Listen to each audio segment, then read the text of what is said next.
Hello and welcome to the Queber channel. I am Jason, your host. One of the biggest challenges that someone with ADHD, Bipolar, Autism and that kind of thing is food.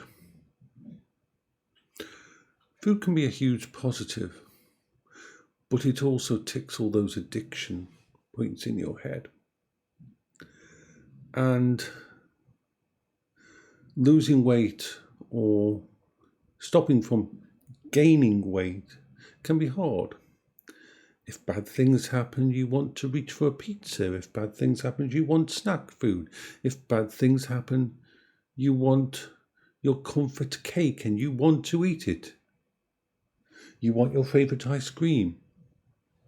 Now, I have a lot of limitations on what I can eat anyway, which is depressing in itself. And I am depressed all the time. So my brain is always ready to get addicted to a new high. And over the past 3-4 months, I've gained some weight which I need to get off. Most of that weight came from comfort eating, and that due to the pressure and the situation with the PIP and everything, and not knowing what would happen. The paradox is that the PIP turned out to be my PIP and disability review seemed to be a completely positive event when it came to it. But it was 3, 4, 5 months of pressure and stress on me. And I did eat more than I should have. You pair that with the only exercise I can really do is Beat Saber, and you've got a recipe for issues. So I've gained about 5 kilograms of weight that I shouldn't have on my body, which I need to get rid of. But I can't diet. I'm not allowed to diet because my limited nutrient intake, because of my cancer, being remission from cancer. Oh, I want to show you a letter. Let's just pause this. So a letter from the hospital came in to do from my oncologist. Right, so let me read it to you. Diagnosis: moderately differentiated adenocarcinoma of hepatic flexure, Dukes B, on follow-up for equivocal left lower lobe, tiny pulmonary nodule. Surgery: robotic right hemicolectomy with complete mesocolic excision on the 3rd of the 1st, 2019. Histology: moderately differentiated osteocarcinoma T3,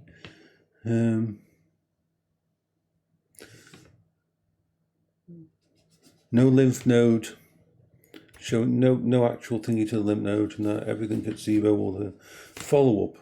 No adjuvant chemotherapy. We decided to not go with chemotherapy in case, because it could have caused more than.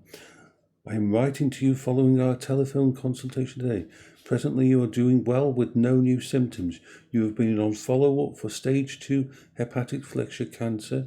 You had the surgery done in January 2019, baseline scans and some concerns about pulmonary nodules.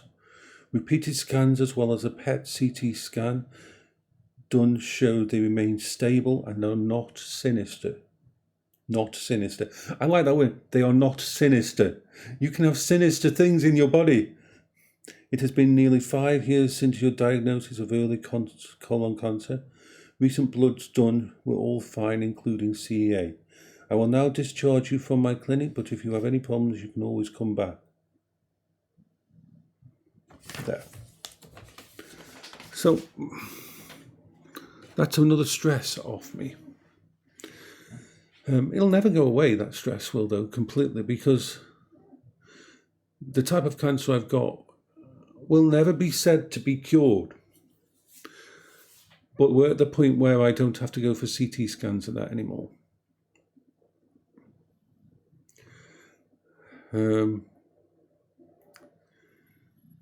Now, this all started to... Over the last 4 days, I've had a pain in my chest. Upper left quadrant, just about there. It's been more like an ache that comes and goes and is there most of the time. It isn't there at the moment, but yeah. Now, with my wife dying of a heart attack, and my next door neighbour dying of a heart attack, and me seeing a lot of people in hospital dying in a heart attack, I knew to take it seriously, even though we think it's nothing. I've got a phone appointment coming up today with my doctor about it. They have to be so shit hot when it comes to heart issues. Now, before anybody panics, we don't think it's heart related. What I think I did is, when I first got the wheelchair, not the wheelchair, why do I keep calling it that? It appeared said that I once called it a wheelchair, and now that's stuck in my fucking head. Oh my God, my mobility freaking scooter. Frick. My mobility scooter. When I couldn't get it in the garden, and so you got to remember, it's over 150 kilograms in weight. It's a massive scooter for moving. So I did a silly thing. To get it into my actual garden, I had to bend down, grab the rear bumper bar, and slide it across the ground. I didn't lift it, but sliding it across the ground. And I think I pulled a muscle in doing so. And I think that's what's causing this ache and pain here. But I know enough about medicine to know that if you have an ache and pain like that, you contact, in the UK it's 111, you contact the people, you go through the normal questionnaire. So last night I had a call, I called 111 which is like the UK's it's to sort out and deal with stuff that don't need to go to emergency. So I'm talking with them, and we go through this. They've got a complete script of stuff that they ask about when they know it's to do with the heart, checking for temperatures, clamminess on your skin, if you have any kind of new aches or sharp pains and that in your jaws, in your shoulder, in your arm, if your arm becomes bloated or starts to go grey or whatever. There's so many different things that they ask you, and you have to answer all these things. And then they said a clinician would call me. That clinician called me at 2:30 in the morning. I knew it was coming though. I was asleep till then, and I managed to get sleep after that. So she talked to me, and we went through it all again, because they have to be absolutely sure. Because if you haven't, people, the problem is heart attacks can be invisible. Damage to your heart can be almost invisible. In some ways, the medical programs and that, and dramatizations and that, really show the wrong side of it, because yes, you can go in pain and there, but you can also have shooting pain down your arm and so on things. But you can have very much what seem like normal symptoms. You can feel like you've got acid reflux, nausea, confusion as your blood oxygen level goes down, and things like that. Your pulse can raise, or it completely have no symptoms that show. Your blood pressure can be up, and so on and so forth. So they have to check all these things. So they said they wanted me to go to a clinic to be checked. This was late at night. They wanted me to go within 12 hours. Even though I explained to her, says my blood oxygen levels is really good in there. And so I could have probably got there on my Motability scooter from my house. Worked that out. But my brain wasn't thinking about my Motability scooter when I actually talked to them. Motor scooter, Motability. Well, anyway, it's a motor scooter. Oh, I'm going to have to get used to a mobility scooter. My head is all over the place. But this is normal. And so this morning, the head staff member, secretary at my GP, wonderful person, amazing person. I mean, they are the gatekeeper to the doctors. And thankfully, I've developed a very good relationship with them. Even though I'm autistic, I can make people who are good and I think they know me well, my situations and that. And so the first thing I said, we'll do it on her phone. So she's going to get me up, and we talked about it for a bit. And the doctor's going to call me. I've already took my my observations to check. You see, why I'm not worried about this is because I've checked my readings. You see, I wear this and I wear this. Both of these, while not medical grade, I've checked them against my medically tested obs and stuff. And so let's show you what I mean by that. How I can keep an eye on my stuff. Right, so let's use Whoop. Just got to go into it and to today's journal and go blah blah blah blah blah. So I'll show you what I mean. Health monitor. Okay,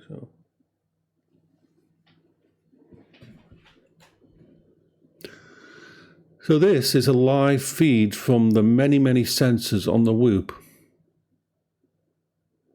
that keep an eye on all of my main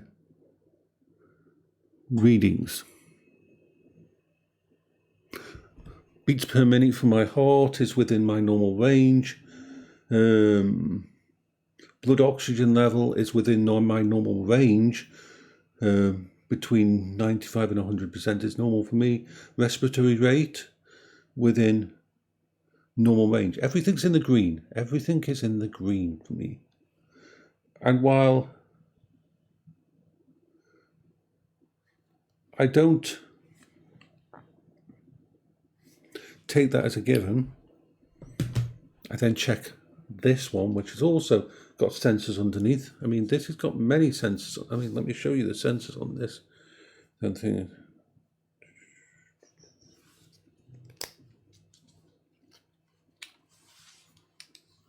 It's got many little sensors on the bottom that actually work very well. And this allows me to keep an eye on my health. Right on. So let's put that back on. So, and because it's technology, it doesn't bother me.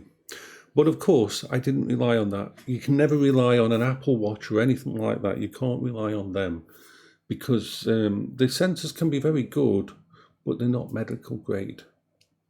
So, the first thing I did is, and here we go, basic medical type. These are the exact same kind of models that they use in the hospitals to check your blood oxygen levels and your pulse. So you put it inside on your finger, you press the button on top, into the chair, it'll do a reading, and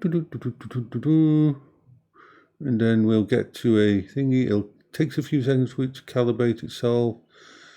And that, okay, so that's going up and down around between 90 and thingy. So that's gone down to, it's saying here, 89% thingy, 90, 93, 94. It's not a, see, it has to read over time. It'll go up to, the average it'll come up to is about 95 after wearing it for a little bit, once it actually calibrates itself to you. My pulse is 67, and so on. And this will just hang around there, which is all fine. And then I checked my blood pressure with one of these, and my pulse rate. See, one of the important things is your pulse rate, your beats per minute, your heart rate. See, if your heart gets damaged, your heart will race or your heart will slow. It will race to try and pump more oxygen around, blood and oxygen around the body, or it will start to go slow. And then you'll get confusion, your blood oxygen levels will go down into the 70s even, and that's when you know something's going wrong, because not enough oxygen is going round to the rest of your body, into your brain. That's when confusion can happen. So, checked all these things. Everything was fine. Everything was working wonderfully. And so they just want to check in with me. The doctor does. Well, you've got to be very aware of your health. I'm in my 50s. I've had a very stressful, hard life. I could have a heart attack. Yeah. And I need to put less pressure on my heart by actually stress on my heart by losing some weight. But how do I lose weight if I'm always in a stressed environment? I mean, I don't do a stressful job, of course. I don't have all the work-related stress. Money-related stress isn't too bad, but I do have a lot of stress when it comes to internal stress.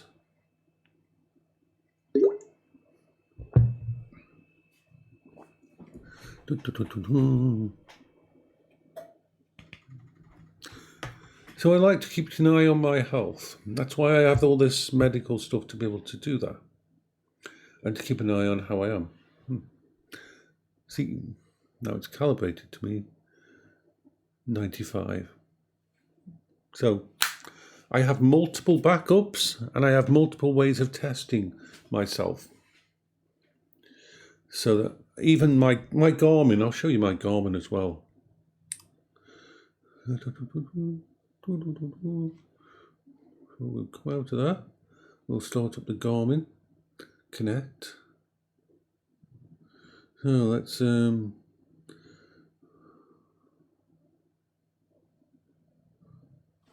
heart rate on there. If I go 7 days,